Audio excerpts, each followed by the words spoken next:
አንድ ወንድም አለኝና አሁን ቁርስ ጥብስ ጠብሰን እንብላ ወይስ ምን ታስባለህ እለዋለሁ። አይ ካለ እንቁላል ጨጨብሳ ምናምን አደርጋለሁ። ሄሎ ወንድሜ ታታሪው እንዴት አለ?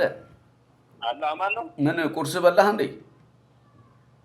ቁርስ አልበላሁም። ወተት ነው የጠጣሁት ቤት። ምን አልከኝ? ቁርስ አልበላሁም፣ ወተት ነው የጠጣሁት ዝም ብዬ። እና ለምን ጥብስ ጠባብሰን እንብላ እንዴ ወይስ ነው ምንድነው? ምን ትላለህ? ቆይታ አሁን ወደ 20 ሜትር ወጥቻለሁ። ሰው ሰርተኝ ትንሽ ቆይቼ እንደውልህ 10 ደቂቃ 5 ደቂቃ አሳውቃለሁ። የምችል ከሆነ በቃ መልካም። እሺ ማልችል ከሆነም እነግርሃለሁ። ንገረኝ በቃ። እሺ እሺ እሺ። እንግዲህ ከተሳካ እንግዲህ ጥብሷን እበላለሁኝ፣ ካልሆነ ደግሞ ጨጨብሳዬን ሰርቼ እበላለሁ ማለት ነው።